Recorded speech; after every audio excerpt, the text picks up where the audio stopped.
여호와께서 아론에게 이르시되 너와 내 아들들과 내 조상의 가문은 성소에 대한 죄를 함께 담당할 것이요 너와 내 아들들은 너희의 제사장 직분에 대한 죄를 함께 담당할 것이니라. 너는 내 형제 레위 지파 곧 내 조상의 지파를 데려다가 너와 함께 있게 하여 너와 내 아들들이 증거의 장막 앞에 있을 때 그들이 너를 돕게 하라. 레위는 내 직무와 장막의 모든 직무를 지키려니와 성소의 기구와 제단에는 가까이 하지 못하리니 두렵건대 그들과 너희가 죽을까 하노라. 레위는 너와 합동하여 장막의 모든 일과 회막의 직무를 다할 것이요 다른 사람은 너희에게 가까이 하지 못할 것이니라. 이와 같이 너희는 성소의 직무와 제단의 직무를 다하라. 그리하면 여호와의 진노가 다시는 이스라엘 자손에게 미치지 아니하리라. 보라, 내가 이스라엘 자손 중에서 너희의 형제 레위인을 택하여 내게 돌리고 너희에게 선물로 주어 회막의 일을 하게 하였나니 너와 내 아들들은 제단과 휘장 안의 모든 일에 대하여 제사장의 직분을 지켜 섬기라. 내가 제사장의 직분을 너희에게 선물로 주었은즉 거기 가까이 하는 외인은 죽임을 당할지니라. 여호와께서 또 아론에게 이르시되 보라, 내가 네 거저물 곧 이스라엘 자손이 거룩하게 한 모든 헌물을 네가 주관하게 하고 네가 기름 부음을 받았으므로 말미암아 그것을 너와 네 아들들에게 영구한 몫의 음식으로 주노라. 지성물 중에 불사르지 아니한 것은 네 것이라. 그들이 내게 드리는 모든 헌물의 모든 소제와 속제제와 속건제물은 다 지극히 거룩한즉 너와 네 아들들에게 돌리리니 지극히 거룩하게 여김으로 먹어라. 이는 내게 성물인즉 남자들이 다 먹을지니라. 내게 돌릴 것은 이것이니 곧 이스라엘 자손이 드리는 거제물과 모든 요제물이라. 내가 그것을 너와 네 자녀에게 영구한 몫의 음식으로 주었은즉 네 집에 정결한 자마다 먹을 것이니라. 그들이 여호와께 드리는 첫 소산 곧 제일 좋은 기름과 제일 좋은 포도주와 곡식을 네게 주었은즉 그들이 여호와께 드리는 그 땅에 처음 익은 모든 열매는 네 것이니 내 집에서 정결한 자마다 먹을 것이라. 이스라엘 중에서 특별히 드린 모든 것은 네 것이 되리라. 여호와께 드리는 모든 생물에 처음 나는 것은 사람이나 짐승이나 다 네 것이로되 처음 태어난 사람은 반드시 대속할 것이요 처음 태어난 부정한 짐승도 대속할 것이며 그 사람을 대속할 때에는 난 지 한 달 이후에 내가 정한 대로 성소의 세겔을 따라 은 5세겔로 대속하라. 한 세겔은 20게라인이라. 오직 처음 태어난 소나 처음 태어난 양이나 처음 태어난 염소는 대속하지 말지니 그것들은 거룩한즉 그 피는 제단에 뿌리고 그 기름은 불살라 여호와께 향기로운 화제로 드릴 것이며 그 고기는 내게 돌릴지니 흔든 가슴과 오른쪽 넓적다리 같이 내게 돌릴 것이라. 이스라엘 자손이 여호와께 거제로 드리는 모든 성물은 내가 영구한 몫의 음식으로 너와 네 자녀에게 주노니 이는 여호와 앞에 너와 네 후손에게 영원한 소금 언약이니라. 여호와께서 또 아론에게 이르시되 너는 이스라엘 자손의 땅에 기업도 없겠고 그들 중에 아무 분깃도 없을 것이나 내가 이스라엘 자손 중에 내 분깃이요 내 기업이니라. 오늘도 살아 역사하시는 하나님 아버지 감사합니다. 5월 2일 금요일 오늘도 하나님이 주시는 소중한 말씀을 우리 마음판에 새기며 오늘도 주님의 말씀에 귀를 기울이며 출발하는 우리 귀한 성도들을 축복해 주옵소서. 오늘도 가정에서 회사에서 또 비즈니스 현장에서 주님 말씀 묵상하며 하루를 출발하는 우리 귀한 성도들에게 오늘도 주님의 위로하심이 함께하는 복된 하루가 되도록 축복해 주시기를 간절히 원하며 예수 그리스도의 존귀하신 이름으로 축복하며 기도합니다. 아멘. 우리 사랑하는 브릿지 가족 여러분, 우리 5월 2일 금요일 민수기 18장 1절부터 20절의 말씀을 중심으로 오늘 내게 주신 주님의 음성에 함께 귀를 기울이기를 원합니다. 우리가 신앙생활을 하면서 제일 힘들고 어려운 것 중에 하나가 뭐냐면 하나님의 정확한 때가 도대체 언제인가라고 하는 것이죠. 자, 그래서 하나님의 때를 정확하게 분별해내는 것이 쉽지만은 않지만 그런데 가만히 생각해 볼 때 하나님의 정확한 때를 하나님이 우리에게 알려주셨음에도 불구하고 그 때를 정확하게 우리가 깨닫지 못하는 가장 중요한 이유가 뭐냐면 하나님의 뜻과 나의 욕구가 상충되어지기 때문이다라는 것입니다. 그러니까 하나님의 때를 우리에게 말씀해 주셔도 내 욕구의 방해가 너무나 크기 때문에 하나님의 뜻을 정확히 깨닫지 못할 때가 있다라는 것이죠. 예를 들면 요나를 한번 생각해 보시겠습니까? 하나님께서는 요나로 하여금 니느웨로 가라고 말씀하셨고 이것이 하나님의 뜻이었습니다. 그러나 요나는 니느웨로 가지 않고 다시스로 가는 배를 타고 그의 욕구의 방해로 인해 하나님의 뜻을 거스르게 되는 것이죠. 여러분 그런 것 같습니다. 하나님께서 명령하실 때 나의 욕구와 어긋나게 되어질 때 우리는 반드시 거쳐야 하는 신앙의 한 과정이 있습니다.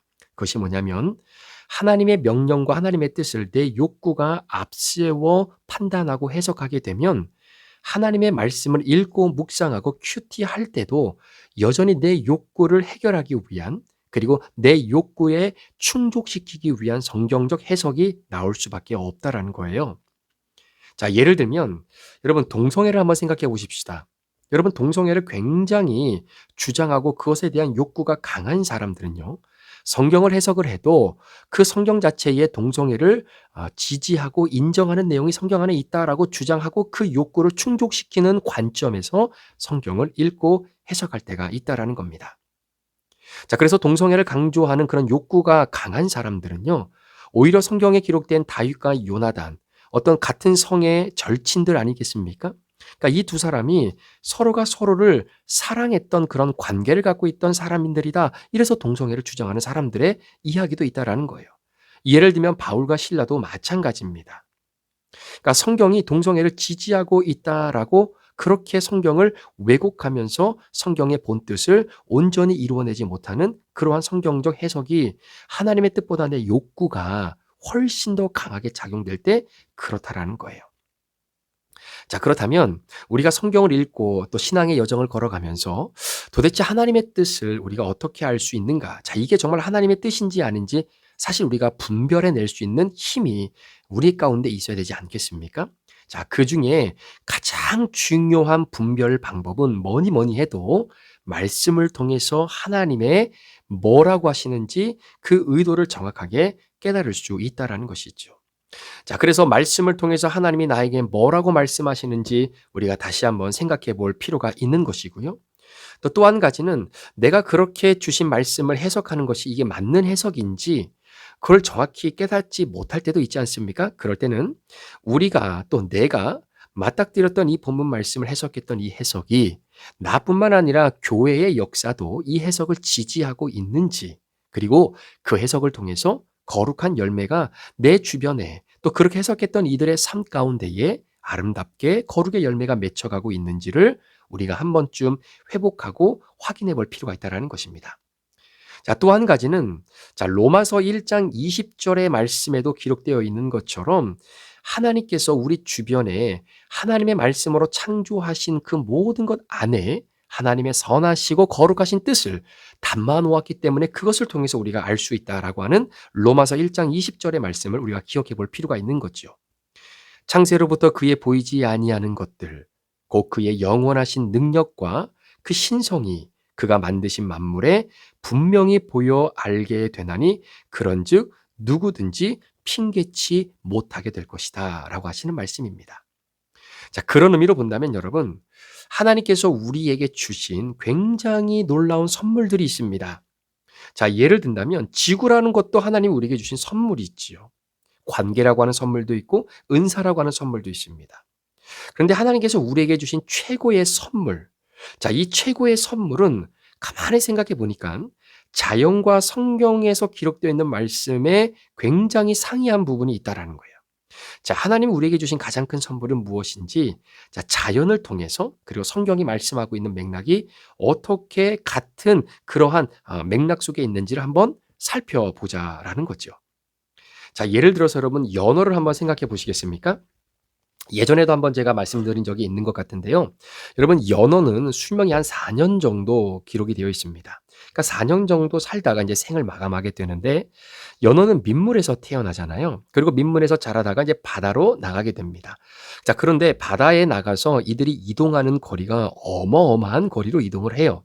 그래서 예를 들어 일본 강 해협 쪽에서 이제는 민물에서 그쪽으로 갔던 그 연어들이 이제는 베링해를 거쳐서 심지어는 알래스카까지 이동을 하게 되는데, 자, 그렇게 민물에서 살다가 어느 정도 기간이 되면 다시 바다로 나가죠. 그래서 바다에서 약 3년 정도를 연어들이 살게 됩니다. 자, 그렇게 살다가 한 4년 정도가 되면은 이들이 태어났던 그 민물로 정확하게 이 연어들이 다시 돌아와요. 그런데 그 돌아오는 거리가 무려 16,000km 정도가 됩니다. 그러니까 지구 원둘레의 한 반 정도의 길이가 된다라는 것이죠. 자, 그럼에도 불구하고 다시 본인들이 태어났던 그 민물의 장소로 돌아오는 데 있어서 길을 잃지 않는다라는 겁니다. 정확하게 내가 태어난 그 장소로 돌아온다라는 거죠. 자, 그런데 여러분 여기서 한 가지 생각해 볼 것이 뭐냐면 이렇게 연어들이 바다에서 생활을 하다가 이제는 산란 때가 되어서 알을 낳기 위해 민물로 올라오지 않습니까? 자, 민물로 올라오면 문제는 뭐냐면 여러분 민물은요, 물론 여러 가지 조그만한 그런 물고기들이 있기는 하겠죠. 그런데 굉장히 중요한 것은 이 플랑크톤이 넉넉하지가 않다라는 겁니다. 그렇기 때문에 사실 이 연어가 새끼를 낳으면 그 새끼들이 플랑크톤을 먹고 다시 어느 정도 몸집이 이제는 성장해서 어른의 연어가 되고 다시 바다로 나갔다가 또 이러한 순환들이 계속해서 이어져야 되거든요. 자, 그런데 자연의 원칙과 법칙에 따지면 연어들이, 이 장성한 연어들이 산란 때가 되어서 다시 민물로 돌아가게 되면 그 상황에서는 플랑크톤이 많지 않기 때문에 알을 낳아도 이 알이 제대로 부화가 되지 못하는 상황들이 펼쳐질 수 있다는 것이 자연계의 해석입니다. 자, 그런데 문제는 이런 학자들이 가만히 들여다보니까 이 연어들이요, 민물에 올라와서 이제는 산란을 통해서 알을 낳고 난 이후에 가만히 들여다보니까 그 전에 얼마 존재하지 않았던 플랑크톤이 엄청나게 그 주변에 많아진다라는 거예요. 그래서 이게 도대체 어떻게 일어난 일인가 가만히 조사를 해보니까 원인이 뭐냐면요, 연어가 알을 낳다가 죽습니다. 갑자기 연어가 알을 낳다가 뭐 힘이 들어서 죽는 건지 기력이 쇠하여서 죽는지는 잘 모르겠지만 여하튼 이 연어가 알을 낳다가 죽어요. 근데 갑자기 죽는 이유가 뭐냐? 이게 미스테리 중에 미스테리입니다.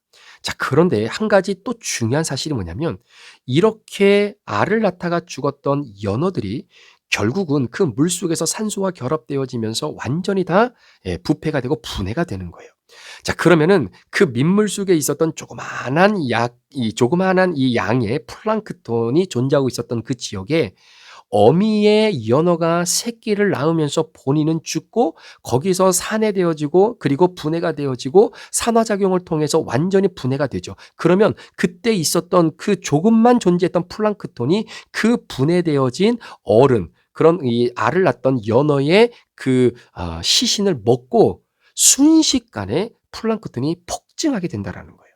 그러니까 먹을 것이 풍부한 플랑크톤을 형성하게 된다라는 것입니다.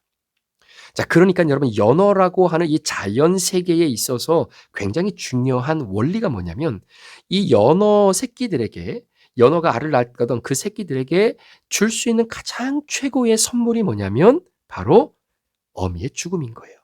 어른 연어들의 죽음인 겁니다. 그러니까 부모님의 선물을 받아야 이제야 비로소 그 연어가 살 수 있다라는 거죠. 자, 그러니까 산란을 했던 이 어른인 연어들은요, 어떤 생각을 갖고 있냐면 내가 얼굴을 한 번도 보지 못한 내 다음 세대, 내 새끼들을 위해서 내가 죽어줌으로 말미암아 내 새끼들이 다시 살아나게 되어지는 이 자연 법칙을 순종하며 나아가는 것이죠.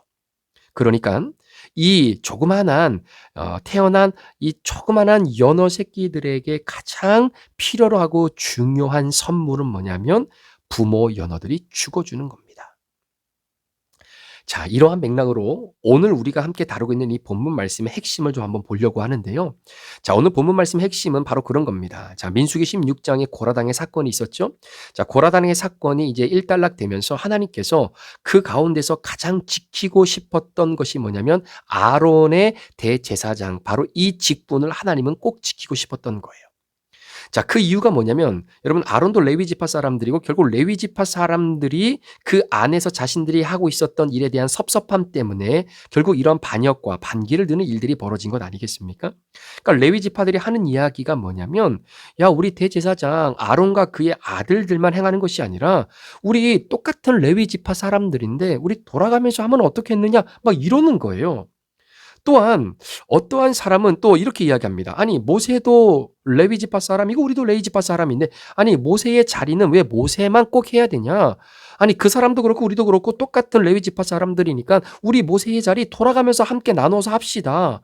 그러면서 당시의 사람들이 제사장직을 넘보고 모세의 영적 리더십을 넘보았던 사건을 기억하시죠. 자, 그런데 하나님께서는 그러한 당시에 레위 지파 사람들이 갖게 되어진 이 생각을 완전히 깨부시면서 마셨던 것이 뭐냐면 다른 것은 몰라도 제사장은 내가 선택한 사람만 하는 거야. 제사장의 사명은 너희들이 선택해서 세운 사람이 하는 게 아니라 내가 시켜서 세운 사람들이야. 따라서 너희들이 원하고 너희들이 하고 싶다고 해서 지켜지고 행할 수 있는 자리가 아니라 하나님이 내 자신이 특별히 선별하여 구별하고 그리고 그 지위와 그 권한을 부여한 그 아론에 관련된 아론의 그 자녀들과 아론이 그 역할을 감당하는 거고 그리고 모세가 그 자리를 감당하는 거야. 그러니까 하나님께서 이 부분을 명확하게 선을 그어주신 것을 보게 되죠. 자, 그래서 어제 우리가 함께 나눴던 내용 중에 바로 이 지팡이의 상징이 바로 그런 것 아니겠습니까? 그래서 하나님께서 각 지파별로 지팡이 하나씩을 다 가지고 오라고 그래서 그 지파마다 각각 지파의 이름을 기록해 놓은 거죠. 그래서 유다 지파는 그 지팡이에다가 유다 지파라고 쓰고 뭐 시므온 지파는 그 시므온 지파가 가지고 왔던 지팡이에 시므온이라고 하는 이름을 쓰게 된 겁니다. 그래서 그것을 증거와 막에다가 갖다 놓고 그 다음날 봤을 때 그 다른 어떠한 지팡이에서가 아니라 바로 레위 지파였던 바로 이 아론의 지팡이에서만 싹이 나게 되는 것이죠. 자, 그러면서 하나님께서 다시 한번 명확하게 제사장은 내가 지목한 사람이 감당하게 되어지는 바로 굉장히 귀중하고 소중한 역할의 자리다라는 것을 보여주게 되는 것을 보게 됩니다. 자, 그러면서 하나님이 그 아론과 그의 자녀들에게 허락되었던 바로 그 제사장의 직무를 하나님께서 허락해 주시는데 그 직무가 1절에 이렇게 기록되어 있죠.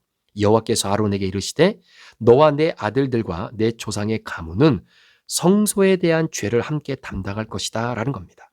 성소의 죄를 담당하는 겁니다. 자, 그런데 여러분 한번 보십시오. 문제는 뭐냐면 레위도 그렇고 이 아론도 그렇고 아론의 자녀들도 그렇고 여러분 제사장의 직무를 감당하다 보면 본인도 모르게 잘못한 부분이 있을 수도 있지 않습니까? 그렇죠? 뭐 나도 모르게 이 재물의 틈이 있어서 그것을 만질 수도 있는 거고 볼 수도 있는 거고 여러 가지 이러한 힘든 그런 사건들을 또 이런 상황에서 이 제사장의 역할을 감당하는 바로 아론과 그의 자녀들이 있다라는 거예요. 그러니까 이런 사람들을 결국은 하나님께서 뭐라고 말씀하시면 내가 담당한다라는 겁니다. 내가 담당한다는 거예요.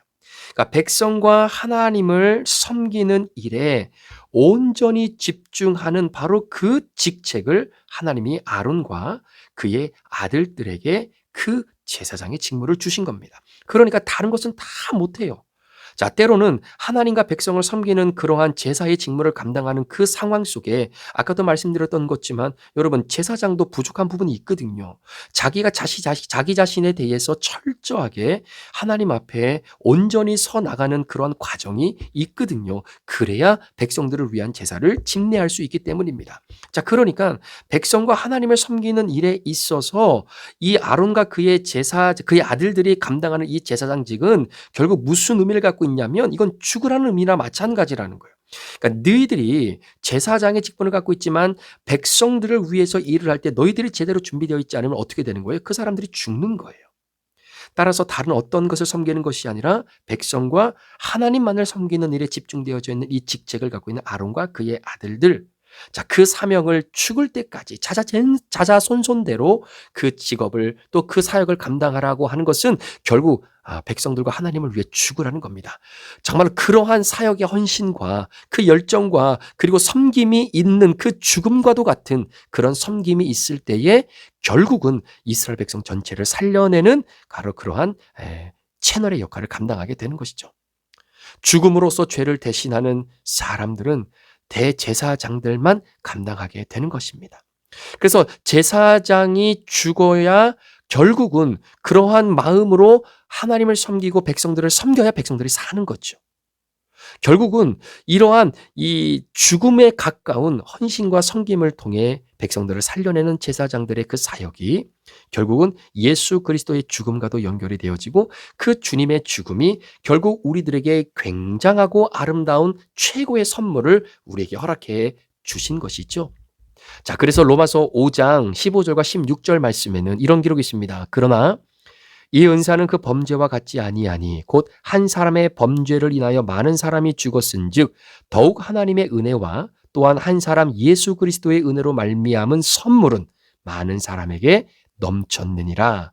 또 이 선물은 범죄한 한 사람으로 말미암은 것과 같지 아니하니 심판은 한 사람으로 말미암아 정죄에 이르렀으나 은사는 많은 범죄로 말미암아 의롭다 하심의 이름이니라. 라고 사도 바울이 고백하고 있는 것입니다.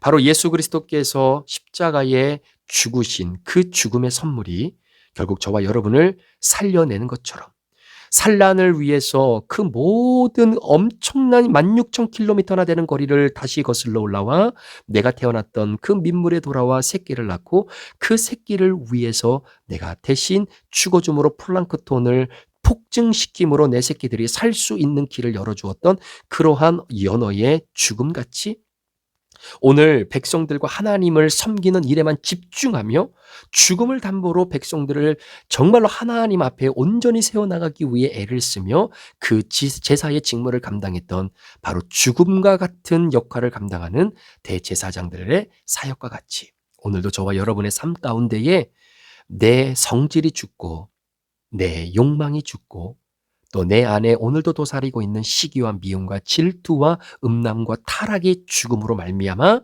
누군가를 살려낼 수 있는 아름다운 대제사장의 역할을 감당하는 저와 여러분들의 삶이 되시기를 우리 구주 예수 그리스도의 이름으로 축원합니다. 기도하겠습니다.